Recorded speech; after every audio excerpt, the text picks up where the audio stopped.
kita lanjut lagi informasinya tentang berita dunia, tentang geopolitik dunia, di mana saya yakin teman-teman saat ini membutuhkan informasi. Yang pertama tadi tentang Xi Jinping ketemu dengan 5 pemimpin negara-negara Asia Tengah, kemudian Sudan terjadi konflik horizontal antara First in Command atau Abdul Fattah al-Burhan dengan Second in Command Dagalo. Dia adalah orang nomor 1, nomor 2, yang satunya Menhan, yang satunya Wamen gitu aja, yang satunya pemimpin militer. Dua-duanya tadinya bergabung untuk mengalahkan presiden yang lama di kudeta di tahun 2021. Kemudian terjadi konflik. Yang menarik adalah Abdul Fattah al-Burhan di belakangnya adalah Amerika, Muhammad Hamdan Dagalo di belakangnya adalah Rusia. Kita tahu di Sudan saat ini Rusia dengan Wagnernya sudah menguasai tambang-tambang emas di sana, dan sebagai gantinya Rusia memberikan pelatihan militer melalui Wagnernya. Dan sekali lagi Tiongkok bermain sangat cantik di Sudan, gitu ya. Karena di sebelah Tiongkok ada sebuah negara yang namanya Djibouti. Jadi kalau lihat dari sisi Afrika, laut Red Sea atau Laut Merah itu ada Mesir, ada Sudan, dan ada Djibouti. Dan di Djibouti itulah pangkalan militer Tiongkok terbesar dengan lebih 10.000 personel army ada di sana. Sahabat semua, kita menceritakan hal-hal seperti ini bahwa Amerika saat ini lagi dikepung, dan yang mengepung adalah Tiongkok. Ini saya lanjutkan lagi, sekali lagi. Tujuannya ada sahabat semua, adik-adikku, anak-anakku, mengerti geopolitik sehingga pada 5 tahun lagi Anda memegang negara ini, pada saat 10 tahun lagi Anda memegang negara ini, Anda bukan hanya jago kandang, bukan hanya bisa membangun kekuatan di dalam negeri, tapi di luar negeri kita disegani, gitu ya. Dan kita tahu pada saat 18-19 Mei Xi Jinping bertemu dengan 5 pemimpin Asia Tengah. Apa yang dilakukan oleh Biden? Biden pergi ke Tokyo tanggal 17 Mei, dan harusnya selesai dari Tokyo dia harus ke Papua Nugini. Dan kenapa dia harus ke Tokyo? Karena di Tokyo dia harus ke Jepang, dia harus mengcounter. Kita tahu Tiongkok sangat serius untuk mengambil Taiwan, provinsi. Jadi Tiongkok melihat Taiwan adalah provinsi. Di negara itu disebut one country two system. Jadi country-nya sama-sama China, tapi ada demokrasi yang di Taiwan, dan ada komunis di Cina daratan. Dan ke depan mereka yang menginginkan menjadi one country one system. Sekarang one country two system. Dan cita-cita Tiongkok, one system tersebut adalah provinsi Taiwan akan diambil. Dan banyak yang masih menganggap bahwa nggak mungkin Tiongkok berani perang, military war. Tapi Bosman atau Newman sudah sejak 2-3 tahun lalu mengatakan pasti military act atau tindakan militer. Dan sekali lagi, kita harus siap, kita harus mengambil peluang. Dan teman-teman, kita masuk ke rencana Biden ke Papua Nugini, padahal sudah dalam 100 tahun tidak ada pemimpin Amerika yang ke Papua Nugini.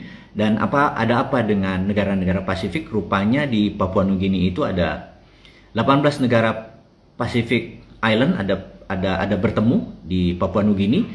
Rupanya Amerika hadir, memaksa dirinya hadir, karena mereka baru tahu bahwa di 18 negara Pasifik Selatan tersebut ada 2.000 proyek Tiongkok. 200-nya ada di Papua Nugini.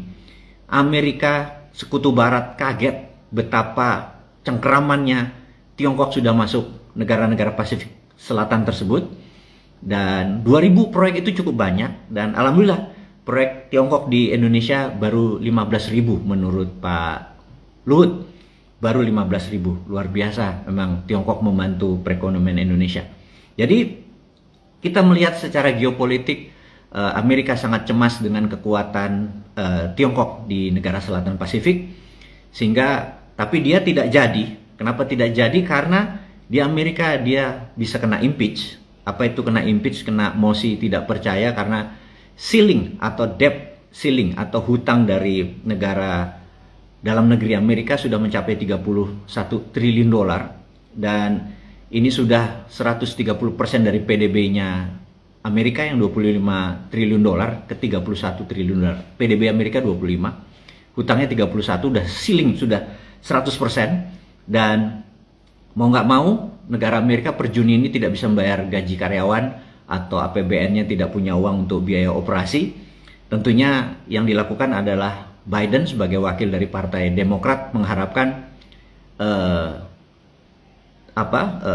ceilingnya tadi dinaikin dan berhutang lagi. Ingat ya, negara Amerika juga berhutang, dan saya tidak menentang dengan kalimat negara Amerika berhutang. Tapi ingat, hutangnya Amerika adalah dalam US dollar. Sekali lagi ya, hutangnya Amerika dalam US dollar. Ini yang harus Anda tekankan, Anda ingatkan kepada mereka-mereka yang pejabat yang harus bilang utang Indonesia aman, utang Indonesia. Iya, tapi utang Indonesia kan dalam mata uang asing. Sementara mata uang seperti Amerika utangnya pada dolarnya sendiri. Jadi kalau dia mau printing money terserah. Nah, di sini ada teori konspirasinya yang buat teman-teman dimanapun mohon dipertimbangkan, bahwa di Papua New Guinea itu bersebelahan dengan Papua, dan apakah kehadiran Biden di sana adalah bagian dari rencana, karena kalau Amerika printing money lagi tentunya Amerika memerlukan nggak mungkin angin, nggak mungkin underlay-nya angin, jangan-jangan underlay-nya adalah underlay-nya adalah emas, dan emas yang paling terbaik tentunya emas di Freeport, di Oksibil, di sebelah Papua Nugini. Dan apakah nanti ada rencana mereka untuk membuat seperti Timur Timur dulu? Saya pikir Indonesia harus melakukan banyak strategi, termasuk Anda sahabat semua, untuk mempelajari apakah benar Indonesia ini akan di timur-timurkan sekali lagi. Dan saya harap jangan. Inilah kita gunanya hari ini, kita masuk ke sosial media untuk membangkitkan, mengingatkan, menyadarkan siapapun itu tanpa meniat mendiskreditkan atau menyalahkan gitu ya. Ini semua sudah terjadi, jadi kita mengingatkan bahwa apakah skenario-nya Amerika nanti pada saat printing money adalah mengharapkan untuk Freeport itu emasnya adalah buat mereka, dan untuk itu mereka mengambil pulau Papua. Semoga jangan terjadi, dan hal itu harus terus diingatkan. Jadi teman-teman, itu adalah berita dunia yang saya fokuskan, sehingga Anda bisa melihat betapa Tiongkok strateginya main di Ukraina dengan membantu Rusia. Tiongkok membangun aliansi dengan Asia Tengah. Tiongkok membangun di Djibouti dengan Rusia mengambil Sudan. Kemudian Tiongkok bersiap-siap mengambil Taiwan. Dengan gempuran terdekat adalah bersiap-siap dengan basis negara Pasifik Selatan. Jadi apapun itu, ini bermain cantik. Yang saya berharap Indonesia juga pemimpinnya kelak atau saat ini pun sudah sadar untuk bermain cantik. Misalnya bermain cantik tuh IKN itu powernya adalah tenaga nuklir misalnya, kayak gitu ya. Sehingga kita punya pengayaan nuklir, sehingga kita punya power plant berbasis nuklir, sehingga kita bisa direspek bahwa negara Indonesia pun bisa mengelola nuklir tersebut sebagai energi, atau sebagai alat deterrent atau alat tawar atau alat gentar gitu ya. Itu semua adalah tergantung dari sahabat semua mengingatkan pejabat sekarang, atau one day Anda nggak lama lagi mengendalikan negara ini, bisa mengingatkan semua orang, pejabatnya, dan termasuk diri Anda, termasuk diri saya, bahwa Indonesia udah wajib untuk punya power plant berbasis nuklir, terutama di IKN gitu ya. Jadi sahabat semua, kita akan masuk ke topik berita nasional. Sekali lagi, berita nasional kita tahu ada tadi berita dunia dalam beritanya sudah selesai, kita masuk ke berita nasional sekarang. Kita tahu ada kemungkinan besar paslon saat ini yang bertanding di 2024 adalah Pak Ganjar, sudah pasti karena firm PDIP-nya. Kemudian kedua adalah Pak Anies dengan Nasdem, Demokrat, dan PKS-nya. Dan mudah-mudahan firm semuanya ya mencalonkan. Dan kemudian ketiga kita bisa melihat Pak Prabowo, itu juga bisa dengan siapapun, dengan Mas Erik apa segala macam bisa. Dan sebenarnya bisa 4 paslon, di mana Golkar pun sebenarnya punya power untuk 20% threshold. Jadi sebenarnya bisa 4 paslon sebenarnya, 4 paslon. Tapi kemungkinan adalah 3 paslon. Dan kita tahu baik 3 paslon atau 4 paslon, pasti 2 ronde. Ini sekedar mengingatkan sahabat semua. Ronde pertama adalah di bulan Februari, dan dengan berharap ada 50% plus 1. Kalau hal itu tidak tercapai, maka di bulan Mei ronde kedua. Dan ini kita utak-atik gatuk ya teman-teman ya, maaf sebentar, ini hanya sekedar untuk merefresh teman-teman, bahwa kalau yang masuk babak kedua adalah Prabowo versus Anies misalnya kayak gitu, maka kemungkinan besar Ganjar akan gabung Prabowo gitu ya. Terus kalau yang masuk adalah Ganjar versus Anies, kemungkinan Prabowo yang akan gabung ke Ganjar gitu ya. Dan ada yang menarik, kalau yang masuk adalah Prabowo versus Ganjar, maka kemungkinan besar Anies ke Prabowo gitu ya. Jadi ini adalah utak-atik gatuk supaya Anda memahami semua itu. Dan yang menjadi pertanyaan, new mind di mana? Ini yang ditunggu sahabat semua. Setelah menimbang, setelah memperhatikan, setelah mereview dalam beberapa minggu ini, maka Bosman selaku inisiator dari New Mind Nation, di tahun 2024 ini kita memilih tidak salah satu di antara ketiganya, tapi kita akan berkolaborasi dengan ketiganya. Mudah-mudahan Anies bisa terima Bosman, nggak mungkin ya. Atau Prabowo bisa terima Bosman sebagai wakil, rasanya nggak mungkin juga. Jadi lebih baik siapapun pemimpinnya, nomor 1, nomor 2, nomor 3 nanti yang menang, maka New Mind akan mengajukan salah satu alternatif ekonominya adalah menggunakan konsep-konsep yang kita sudah siapkan, kita sudah prepare. Apakah kita akan tidak membangun IKN? Enggak begitu. Bedanya New Mind dengan yang lain, New Mind tidak pernah terfikir untuk balas dendam. Contoh nih ya, jika New Mind dapat mandat, nggak mungkin mantan presiden kita cawe-cawe, nggak mungkin proyeknya kita tidak lanjutkan. Tetap kita lanjutkan dan ditambah proyek kita. Jadi misalnya New Mind dapat mandat, IKN tetap kita bangun, namun kita akan buat 10 IKN. Kenapa hanya Pasar Penajam saja yang kita bangun? Kenapa nggak bangun di Medan juga, nggak bangun di Sumatera juga, nggak bangun di Sulawesi? 10 yang kita bangun. Itu bedanya New Mind sama non New Mind. Mereka cuma bangun 1, kita bangun 10. Terus ini gimana? Tetap kita kerjain. Kemudian kita nggak dendam, kita nggak takut sama yang lalu. Misalnya mereka pernah buzzernya yang menyerang Bosman, apakah akan dibalikin, akan dipidana? Nggak ada. Kita tetap ampuni mereka, kita nggak pendendam. Itu bedanya New Mind. New Mind itu mikul dur mendem jero. Kita tuh ya udah, ini bangsa kita. Terus hutang bagaimana? Yang 7.600, wes kamu bisa ngutang, wes gak popo. Kita nanti bangun, kita benerin negara ini, kita bayar sahur utangnya dan kita bangun lagi. Itu bedanya kita dengan yang lain. Terus kita nggak pernah cawe-cawe sama mantan, nggak, aman. Nah, beda sama korupsi.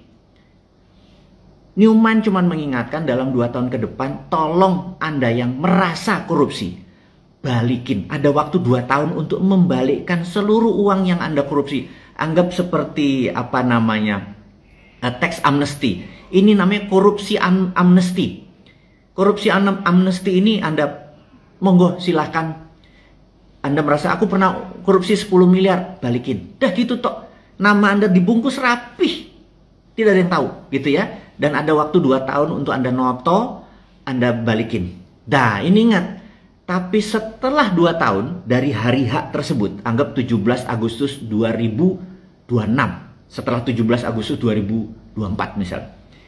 Begitu 2026, 17 Agustus ke depan, kalau ternyata ada fakta-fakta bahwa Anda sebagai pegawai BUMN, direksi BUMN, main sama BUMN, sebagai pejabat, Pemda, menteri, atau badan-badan apapun, di departemen, di lembaga-lembaga negara yang pakai APBN, pakai uang rakyat, pakai APBD, di 2 tahun setelah pengumuman, ternyata Anda tidak membalikan.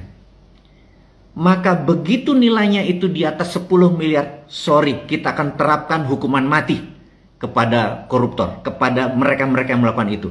Jadi bersih-bersih ini selama 2 tahun Anda toto-toto sendiri harta Anda tersebut. Karena itulah kita bilang, kita nggak dendam.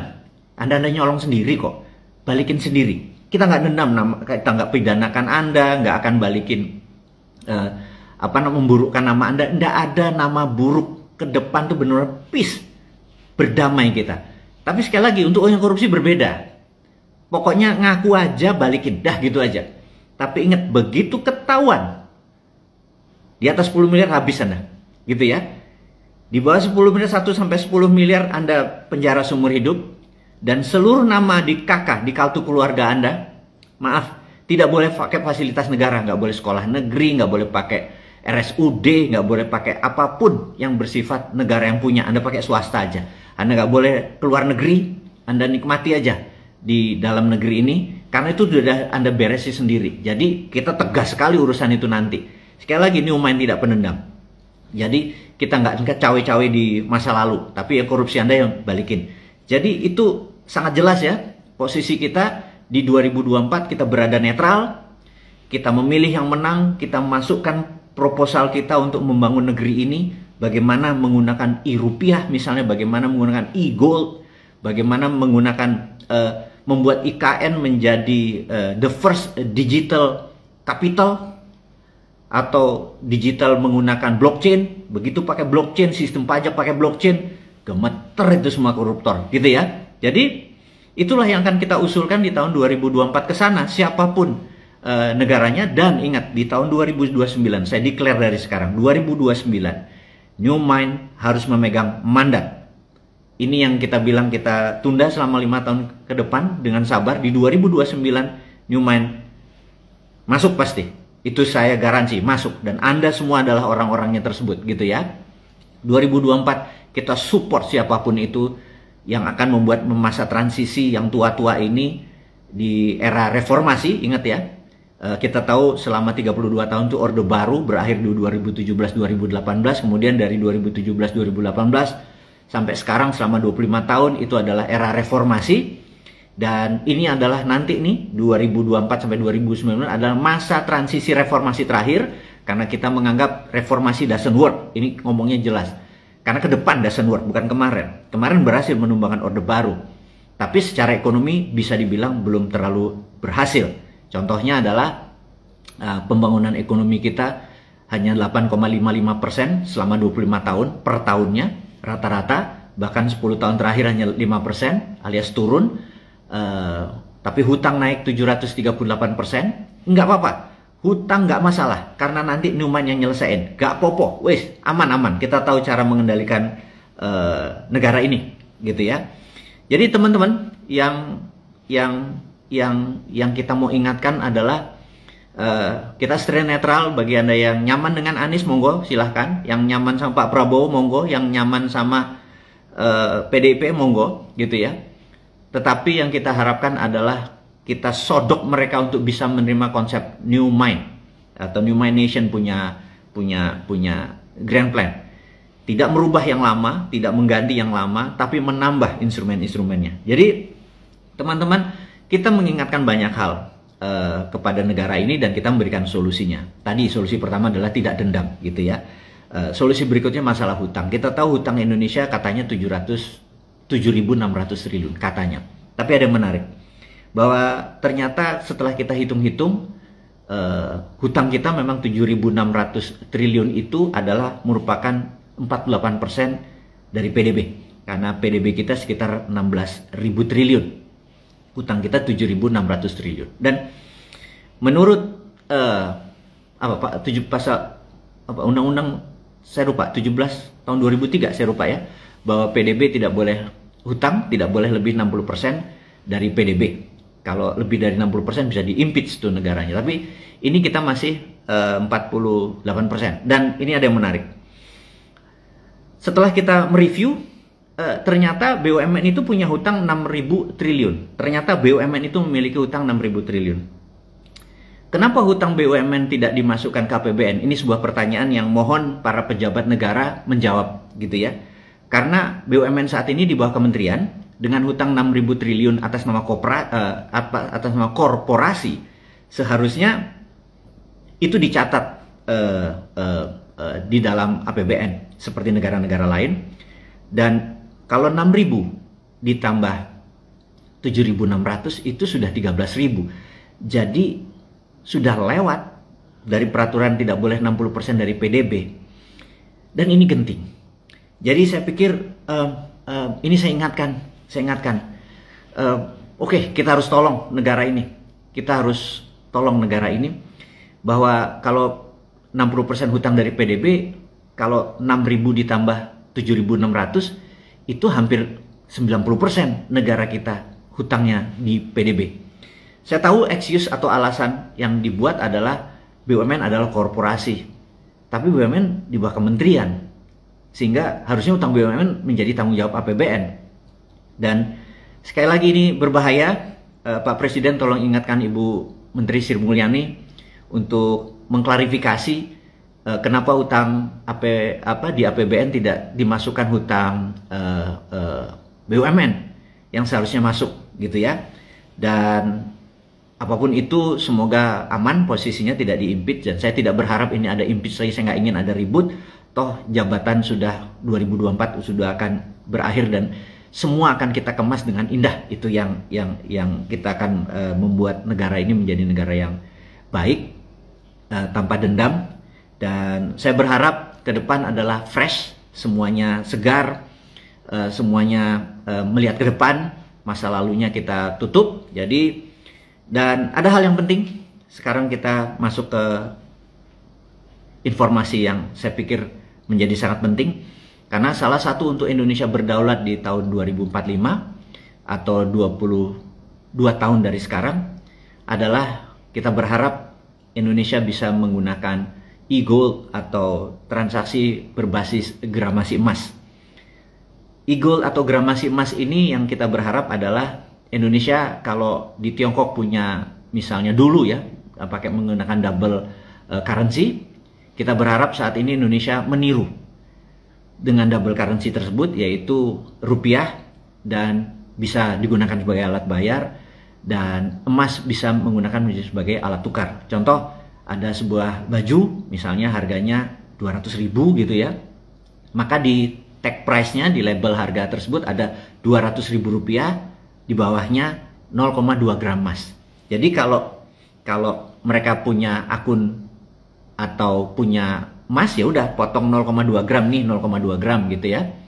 Atau dia pakai rupiah, atau dia transfer pakai kris, QRIS ditransfer, atau pakai ATM atau pakai M-banking ditransfer. Dan e-gold atau digital gold juga bisa, dan ini di bawah negara mentransfer lagi 0,2 gram. Dan kalau itu terjadi, saya pikir Indonesia adalah negara pertama di dunia yang menggunakan gold sebagai bukan sebagai reserve atau cadangan lagi atau cadangan devisanya, tapi juga menggunakan alat tukar. Itu yang kita mau promote gitu ya. Nah, kita tahu hal itu mengharuskan negara ekstra berani, sekali lagi ekstra berani. Kita tahu Gaddafi dieksekusi gara-gara ingin negara Afrika menggunakan gold base atau menggunakan gramasi emas sebagai alat bayar. Kemudian kita tahu sewaktu Saddam Hussein menginginkan euro bukan dolar lagi, dan emas sebagai beli itu minyaknya juga dieksekusi. Dan kita harus bermain cantik kali ini. Tentunya harus bermain cantik. Kita harus berpihak pada negara-negara yang kuat seperti Rusia dan lain sebagainya. Kita harus main. Misalnya kita ikut di BRICS dan lain sebagainya. Itu strategi yang saya harapkan. Dan saat ini sebagai sponsor sebentar, bahwa Dinaran alhamdulillah per hari ini adalah ulang tahun ketiga, dan Dinaran adalah mungkin satu-satunya di dunia sebuah aplikasi yang bisa menggunakan emas sebagai alat tukar, alat bayar tetap rupiah, alat tukar. Jadi saat ini alhamdulillah ada 300.000 nasabah di Dinaran yang sudah enjoy selama 3 tahun ini. Dan saya berharap malam ini selamat ulang tahun bagi Dinaran di ulang tahun ketiganya. Semoga terus semangat, walaupun ATM-nya masih 1, bercita-cita tahun ini 10, dan mudah-mudahan tercapai 10. Selain ada di seluruh Indonesia, nanti ATM-nya untuk mereka mengambil fisik emasnya juga bisa melakukan gramasi. Alat tukar emas ini semakin berjaya dan ekosistem emas mudah-mudahan bisa diterima di seluruh Indonesia, sehingga nanti di 2045 bukan hanya Indonesia yang memegang gramasi emas, tapi di ASEAN atau bahkan mungkin 50% transaksi dunia sudah bisa menggunakan emas. Itu adalah salah satu usulan dari New Mind untuk menggunakan emas sebagai alat tukar. Sekali lagi, bukan alat bayar. Rupiah adalah tetap menjadi alat bayar. Ini menjadi alat tukar dan ini akan menjadi pembawa keadilan, karena kita tahu harga emas dimanapun sama. Saya cuman bermimpi suatu hari Anda datang ke Saudi, ingin membeli barang di Saudi, Anda nggak usah tukar ke mata uang Saudi, ke real misalnya, tapi Anda lihat ada berapa emas gramasinya, tukar gramasinya. Anda datang ke Paris, Anda melihat tas di sebuah etalase yang sangat mewah, harganya misalnya 1.000 euro gitu ya, Anda nggak usah tukar sama euronya. Ada berapa? Ada gramasi emasnya, katakanlah gramasi emasnya adalah sekitar 20 gram gitu ya. Ya udah, ada transfer aja gramasi emasnya. Dan emas di mana-mana sama, sehingga tidak ada lagi exchange, lagi perubahan-perubahan terhadap itu.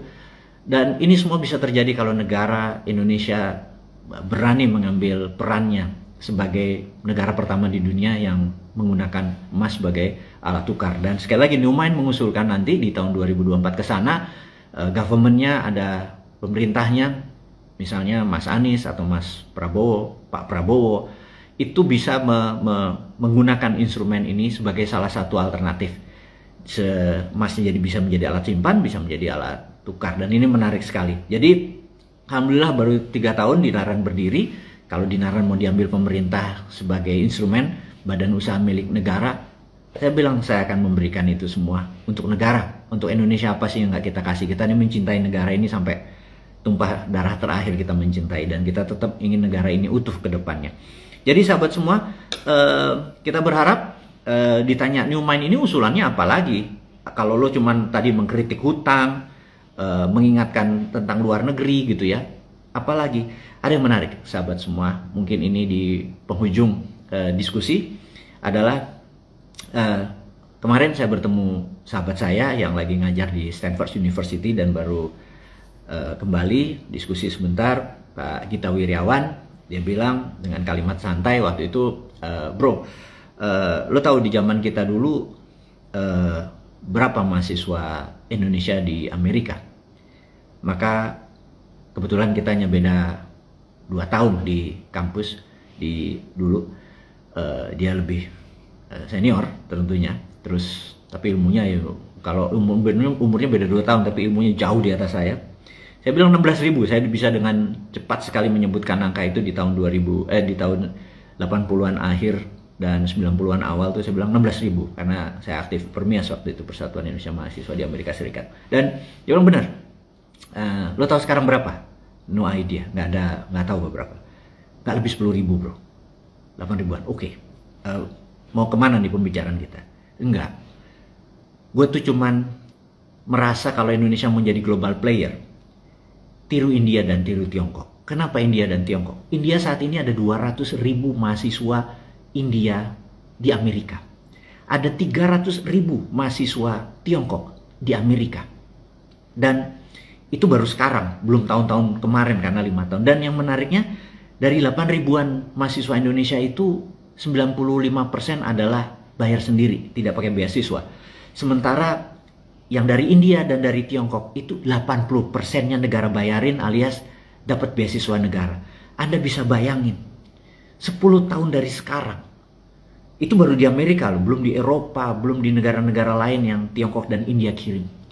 Dua negara ini sangat serius membangun mindset negaranya, membangun kepintaran untuk bangsanya, dan itu dimodali. Kok Indonesia nggak melakukan hal itu? Dan disinilah saya langsung pikir, dan ada yang menarik, iya, orang Indonesia tuh yang 90%-nya itu social science, jadi belajar social science, jadi seperti ilmu psikologi, manajemen gitu ya.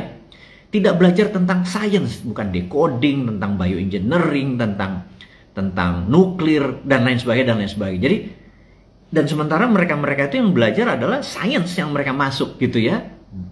Hal-hal yang social science itu ya minoritas. Ini bagi saya adalah sebuah informasi yang harus kita publikasi ke teman-teman semua. Dan bisa dibayangkan kalau setiap tahun ada 200.000 saudara kita selama 4 tahun ke negeri seberang belajar dan terus selama 10 tahun balik ke Indonesia membangun karya-karyanya. Indonesia ya benar 10 tahun lagi menjadi global player. Tetapi sayang 5-10 tahun terakhir ini tidak dilakukan hal itu gitu. Di sini kita mau mengingatkan kepada pemerintah yang katanya nanti kita akan menjadi negara nomor 4 di dunia kekayaannya, tetapi jangan kekayaannya yang jadi nomor 4 saja, tapi powernya juga, efek gentarnya juga, efek produktivitasnya juga, karya-karyanya juga. Jadi jangan sekadar jadi market kita, negara kaya tapi jadi market karena tidak berdaulat. Kita nggak mau jadi negara market atau negara pasarnya orang kaya, negara-negara kaya, atau kita menjadi negara penyuplai bahan baku untuk negara kaya. Nggak mau juga gitu ya. Sekali lagi teman-teman, itu adalah sapaan di malam minggu. Kita lebih dari hampir 2000 nih kalau di total semuanya live. Jadi kita dapat rangkum di ujung acara ini adalah secara geopolitik. Anak-anak muda, sahabat semua, Anda harus ingat bahwa global players itu bermain dengan cantik. Xi Jinping main dengan cantik, Putin bermain dengan cantik, dan Amerika lagi terkobol-kobol negatif. Dan harusnya Indonesia ke depan, pilihlah pemimpin yang bisa membuat Indonesia menjadi global player. Saya nggak tahu apakah Ganjar bisa jadi global player Indonesianya, bisa ngomong ngelobi ke Papua Nugini, ngelobi ke Malaysia, atau Anies atau Pak Prabowo yang lebih gitu ya. Pilih mereka-mereka yang buat Indonesia jadi global player. Anda tahulah, saya nggak usah bilang bahwa pilih Prabowo atau pilih Anies atau pilih Mas Ganjar. Saya menyarankan pilihlah pemimpin bukan hanya benar ke depannya, tapi juga membuat Indonesia menjadi global player. Anda yang memilih itu siapa. Dan New Mind Nation terus di belakang siapapun yang menang. Kita memilih tidak oposisi yang ke depan ini. Kita akan support gitu ya. Kemudian kita mengingatkan bahwa untuk Indonesia menjadi global player, mindset dari teman-teman ini, kenapa nggak dibiayai negara untuk sekolah 3 atau 5 tahun atau minimum 2 tahun untuk ambil S2-nya di negeri seberang, dimanapun, lebih dari ratusan ribu selama 10 tahun ke depan, agar Indonesia bisa pikirannya terbuka, modern, dan bukan ilmu social science saja, bukan ilmu manajemen. Bukan jelek ilmu manajemen itu, atau salah, atau psikologi, bukan. Tetapi kita kurang orang yang harus melakukan ilmu science, teknologi, bioengineering, biochemical, yang ke depan ini banyak sekali tentang robotik, AI, dan lain sebagainya yang kita kurang ahli-ahli decoding dan lain sebagainya. Jadi teman-teman, ahli coding dan lain sebagainya. Jadi kita berharap pemerintah sekarang bangun, dan kemudian untuk IKN kita tetap dukung IKN, dan kita nggak pernah bilang harus IKN tidak jalan, tapi kita kalau New Mind nanti dapat, kita sarankan ya bangun 5 jangan 1 gitu ya. Kalau kita tahu di tahun 30-an Amerika membangun infrastruktur lebih dari 20.000 kilometer. Pertanyaannya di tahun 30 Amerika ngutang sama siapa gitu ya. Terus di tahun 80-90 Tiongkok membangun 20.000 kilometer jalanan termasuk rel kereta api. Di tahun 80-90 Tiongkok ngutang sama siapa? Itu aja pertanyaannya. Coba kita renungkan ya, ngutang sama siapa. Nah, IKN ini kalau Indonesia mau membangun seperti Tiongkok di tahun 80-90, seperti Amerika di tahun 30-an, infrastruktur dan bangunan jaringan kota ini, kenapa Indonesia nggak niru? Ngutangnya pakai dolar, kalau di Amerika si Tiongkok ngutangnya pakai yuan, ya kenapa kita nggak ngutangnya pakai rupiah gitu ya? Kenapa ngutangnya pakai dolar? Ya udah ngutangnya pakai rupiah gitu. Ya sekali lagi Anda coba renungkan, ya maksud mereka bangun pakai dolar negara, ngutang pakai mata uang negara asing gitu ya. Jadi kalau IKN ngutang pakai rupiah gimana? Ya 5 IKN yang kita bangun. IKN di Indonesia itu dibangun, dan saya sarankan IKN untuk menjadi the first digital capital atau negara berbasis digital pakai blockchain. Bukan hanya gedungnya doang yang megah, tapi infrastrukturnya juga kuat. Dan salah satu saran adalah menggunakan power plant berbasis nuklir, sehingga kita bisa punya pengayaan nuklir. Kita punya nuklir sebagai deterrent faktor penggentar gitu ya, sehingga kita direspek oleh semua negara. Dan saya berharap pemimpin yang baru nanti adalah orang-orang yang benar-benar gigih membangun negara ini menjadi negara berdaulat, untuk tidak dendam dengan masa lalu. Kita adalah beda sekali, bahkan buzzer-buzzer pun kita ampuni. Sekali lagi, kecuali koruptor, kita minta 2 tahun untuk balikin uangnya, kalau tidak hukuman mati loh, gitu ya. Ini yang harus kita tekankan. Inilah saran dari New Mind, inilah musyawarah rakyat dari New Mind Nation. Dan akhirul kalam, Dinaran yang berulang tahun ketiga, semoga teman-teman bisa mendownload aplikasi Dinaran dan portfolionya ketimbang ditaruh di tempat rupiah, mau sedikit ditaruh di emas, karena kita tahu pertama kali dalam sejarah emas mencapai nilai tertinggi, salah satunya dikarenakan gelisahnya dunia akan resesi dan perang.